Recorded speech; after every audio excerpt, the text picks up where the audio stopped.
دوستو، رمضان کے مہینے میں بیوی سے ہم بستری کرنے کے 3 بڑے فائدے۔ یہ فائدے بتانے سے پہلے یہ وسوسہ بالکل کلیئر کر دینا چاہتا ہوں، اور وہ وسوسہ یہ ہے کہ ہمارے معاشرے کے اندر یہ سوال ذہنوں میں ہمیشہ سے رہتا ہے کہ کیا رمضان شریف کے مہینے میں بیوی سے ہم بستری کرنا کیسا ہے۔ کچھ کے خیال میں ہے کہ یہ حرام ہے، کچھ یہ خیال کرتے ہیں کہ یہ گناہ ہے، اور کچھ کہتے ہیں کہ یہ غلط ہے۔ لیکن میں حدیث پاک کی روشنی میں آپ کو بتا دوں کہ یہ جائز ہے، اور منع اس شرط کے ساتھ ہے کہ روزے کی حالت میں اللہ کے نبی حضرت محمد صلی اللہ علیہ وسلم نے ارشاد فرمایا کہ اپنی بیوی سے جمع نہ کرو، اس سے روزہ ٹوٹ جائے گا، بلکہ اس کو سخت گناہ بھی ہوگا۔ جس طرح سے کھانے پینے سے روکا جاتا ہے، اسی طرح بیوی کی خواہشات سے بھی پرہیز کیا جائے تو یہ منع ہے، لیکن رات کے حصے میں بیوی سے ملاقات کر سکتا ہے، اور اگر دن میں کسی مجبوری کی وجہ سے روزہ نہ رکھ سکے تو دن کے حصے میں بھی بیوی سے جمع کر سکتا ہے۔ لیکن یاد رہے کہ آپ روزے سے نہ ہوں، لیکن روزے کی حالت میں بالکل منع ہے۔ اب آپ کو بتاتے ہیں کہ روزے کے مہینے میں بیوی سے ہم بستری کرنے کے 3 بڑے فائدے۔ نمبر 1، اولاد نیک پیدا ہوتی ہے، کیونکہ رمضان شریف کے مہینے میں اللہ تبارک و تعالی اپنی خاص رحمت نازل فرماتا ہے، اور اس مہینے میں لوگ عبادت کرتے ہیں، نماز، روزہ اور اللہ کی عبادت میں مشغول رہتے ہیں، جس کی وجہ سے قلب روشن ہوتا ہے، قلب میں ایک نئی تازگی، ایمان میں ایک نئی حرارت بیدار ہوتی ہے، جس کی وجہ سے مرد اور عورت کے منی یعنی جس میں سے اللہ تبارک و تعالی ایک انسان کا وجود ظاہر کرتا ہے تو اس منی میں بھی نکھار پیدا کر دیتا ہے۔ دیکھیے، اللہ والے اور اللہ کے ولی جس کی اولادیں بھی نیک ہوا کرتی ہے تو اس کی وجہ صرف اور صرف اتنی ہے کہ یہ عبادت کرتے ہیں، جس کی وجہ سے ان کا قلب تو روشن ہوتا ہی ہے، ایمان ان کا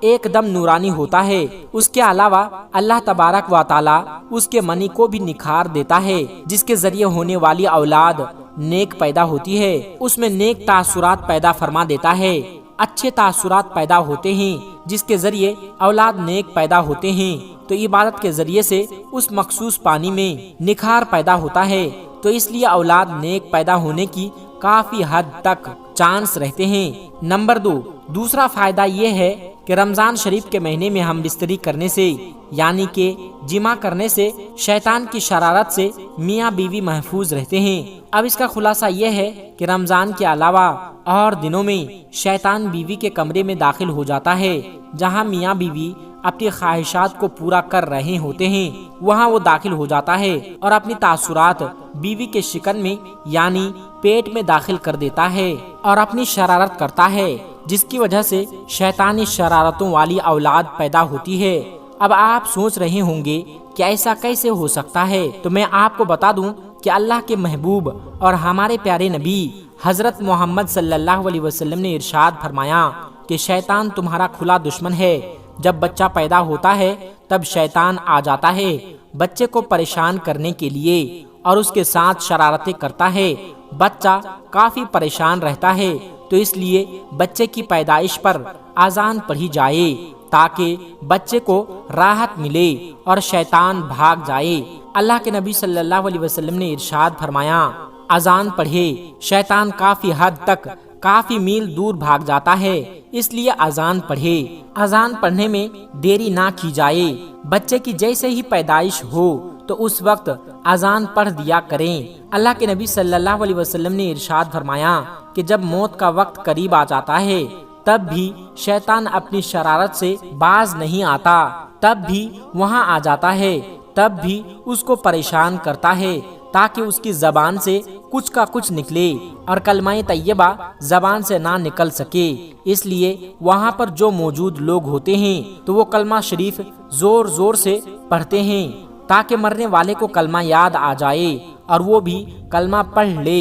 اور جب انتقال ہو جاتا ہے تب بھی وہ پیچھا نہیں چھوڑتا، قبر میں بھی آ جاتا ہے، جس کو بہکانے کے لیے پریشان کرنے کے لیے شرارتیں کرتا ہے تاکہ یہ سوالوں کے ٹھیک ٹھیک جواب نہ دے سکے۔ تو اللہ کے رسول صلی اللہ علیہ وسلم نے ارشاد فرمایا کہ اذان سے شیطان کافی حد تک کافی میل تک دور بھاگ جاتا ہے، جس کی وجہ سے قبر میں اذان دی جاتی ہے اور مردے کو کافی راحت ملتی ہے۔ اور جب میاں بیوی ملاقات کرتے ہیں یعنی خصوصی ملاقات تو اس دوران بھی شیطان اپنی شرارتوں سے باز نہیں آتا اور وہ آ جاتا ہے اور پریشان کرتا ہے اور اپنے تاثرات داخل کرنے کی پوری کوشش کرتا ہے۔ اس سے بچنے کے لیے بھی اللہ کے رسول صلی اللہ علیہ وسلم نے دعا بتائی کہ میاں بیوی جب صحبت کرنے کے لیے جائے تو یہ دعا ضرور پڑھے، اور وہ دعا اس طرح سے ہے کہ بسم اللہ اللہم جنبنا الشیطان وجنب الشیطان ما رزقتنا،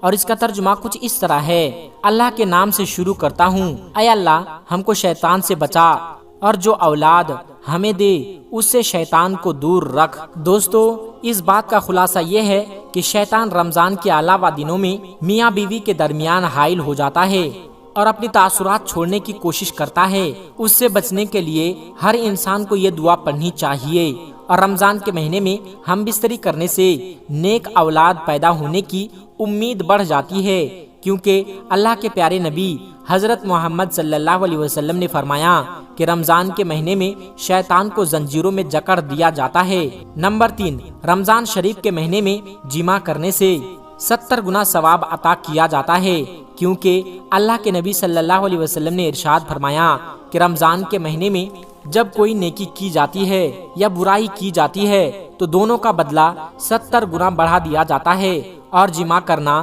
ثواب ہے، کیونکہ اللہ کے نبی صلی اللہ علیہ وسلم نے ارشاد فرمایا ہے کہ ثواب دیا جاتا ہے۔ یہ بہت جرات کی بات ہے، لیکن ایک بار صحابہ کرام نے عرض کیا کہ یا رسول اللہ، میاں بیوی ملاقات کرے تو ان کو ثواب بھی دیا جاتا ہے؟ تو آپ صلی اللہ علیہ وسلم نے فرمایا جی ہاں، اگر وہ زنا کرے تو کیا ان کو عذاب نہیں دیا جاتا؟ اور ویسے بھی وہ بیوی کے حق ادا کرتا ہے، اس لیے اپنی بیوی سے جماع کرنے سے اللہ تبارک و تعالی ثواب دیتا ہے، اور جب رمضان کے مہینے میں جماع کیا جائے تو 70 گنا زیادہ ثواب عطا کیا جاتا ہے۔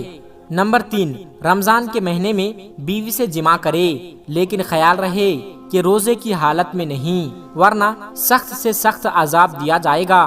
اور جس سے روزہ بھی ٹوٹ جائے گا، اور یہ قطعاً منع ہے، قطعی طور پر غلط ہے۔ اس کا آپ خصوصی طور پر خیال رکھیں، اور جو 2 باتیں آپ کو بتائی گئی ہے ان کا خصوصی طور پر خیال رکھیں، کیونکہ کون ایسا ہوگا جس کو نیک اولاد کی خواہش نہیں ہوگی۔ دوستو، آج کی ویڈیو میں بس اتنا ہی۔